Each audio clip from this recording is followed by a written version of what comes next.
అందరికీ జై శ్రీరామ్. జై శ్రీరామ్. జై శ్రీరామ్. ఈరోజు పెనుమల్లి మండలం లంకపల్లిలో ఉన్న కొత్త లంకపల్లి పంచాయతీ ఏదైతే ఉందో అక్కడ ఈ హైవే మీదనే ఉన్న రామాలయం. గత కొన్ని సంవత్సరాల నుండి ఇక్కడ ఈ స్థానికులు ఈ రామాలయంలో పూజలు నిర్వహిస్తూ ఈ గుడిలో ఎన్నో పుణ్య కార్యక్రమాలు చేయడం కూడా జరిగింది. అలాంటి ఈ గుడి ఈరోజు ఎంతో అద్భుతంగా వెలసిల్లుతుంటే, చిన్న గుడి అయినా కానీ చాలా బాధ్యతతో భక్తి శ్రద్ధలతో ఇక్కడ స్థానికులు చేస్తున్నారు. అనుకోకుండా ఇక్కడ లారీ పుష్టిసాగర్ వెనక వైపు ఉన్న లారీ ఏదైతే ఉందో 4 గంటల సమయంలో అదుపులోకి వచ్చి రామాలయాన్ని ఢీకొనడం జరిగింది. రామాలయం పూర్తి స్థాయిలో ధ్వంసమైంది. ఈ విషయం ఏదైతే ఉందో సామరస్యంగా పరిష్కరించుకొని రామాలయ నిర్మాణం చేసి వెళ్ళిపోతే మాకు ఎలాంటి అభ్యంతరం లేదని ఇక్కడ స్థానికులు కూడా చెప్పడం జరుగుతుంది. అదే సత్యం, అదే కరెక్ట్ అన్నమాట చేయడం. కానీ కొన్ని రాజకీయ లబ్ధి కోసమో తెలియదు, లేకపోతే వ్యక్తిగత స్వార్థం కోసమో తెలియదు, కానీ ఇక్కడ రామాలయ నిర్మాణం అన్ని పక్కన పెడితే ఎంతో కొంత చేతికి అందించి ఈ విషయాన్ని దులిపేసుకొని ఎవరికి వాళ్ళు వెళ్ళిపోవాలనే ఆలోచనతో ఉన్నట్టు కనిపిస్తుంది. ఇది కనుక సరే వేరే వాళ్ళు ఎవరు ఏ విధంగా మాట్లాడినా ఇది పోలీసు వాళ్ళ దగ్గరికి అయితే విషయం చేరింది. పోలీసు వాళ్ళు కూడా స్టేషన్కి రండి మాట్లాడతామన్నారట. మా గుడి ధ్వంసమైంది, మా రామాలయం ఎన్నో సంవత్సరాల నుంచి దర్శనిస్తున్న ఈ రామాలయం పూర్తి స్థాయిలో ధ్వంసమైంది కాబట్టి దాన్ని నిర్మాణం చేసిస్తే మాకు ఎలాంటి అభ్యంతరం లేదయ్యా అని చెప్పి స్థానికులు చెప్తున్నారు. కొంతమంది దీన్ని తప్పుగా పట్టించే ప్రయత్నం చేస్తున్నారట. ఒకవేళ అదే జరిగితే తప్పకుండా హిందూ సంఘాలతోటి మేము ఇక్కడ బైఠాయించి ఈ యొక్క రామాలయం పూర్తి స్థాయిలో నిర్మాణం అయ్యేంత వరకు పోరాటం సాగిద్దని చెప్పి మేము కూడా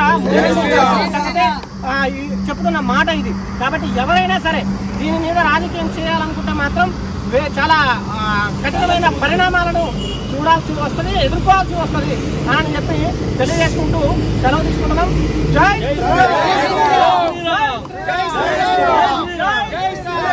నిర్మాణం జరిగింది 1986లో.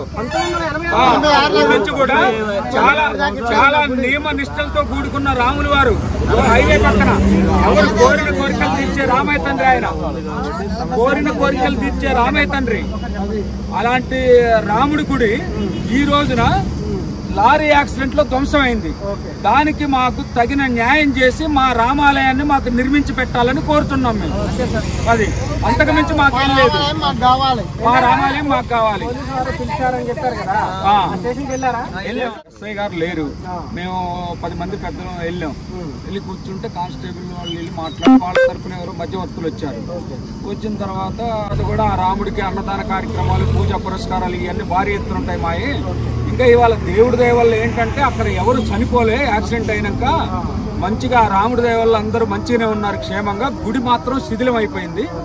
కాబట్టి మేము ఇవన్నీ చేయాలంటే మాకు విగ్రహాలు రావాలన్నా తమిళనాడు నుంచి మహాబలిపురం నుంచి శిల్పులు రావాలి, విగ్రహాలు చెక్కాలి. హరిదాసులో తిరుగుతాం, మా తాతల తండ్రుల కాడి నుంచి మా కుల వృత్తి అది. కాబట్టి ఈ రోజున మా రామాలయం ధ్వంసం అయిపోయింది లారీ యాక్సిడెంట్ లో. మా రామాలయ నిర్మాణం మాకు కావాలి. దానికి మాకు లారీ ఓనర్స్ నుంచి మా రామాలయ నిర్మాణం కోసం తగిన పారితోషికాన్ని ఇప్పించి మా గుడి నిర్మాణం పునఃప్రారంభించుకునే విధంగా మాకు చేయాలని కోరుతున్నాం. జై శ్రీరామ్. జై శ్రీరామ్. జై శ్రీరామ్. జై శ్రీరామ్.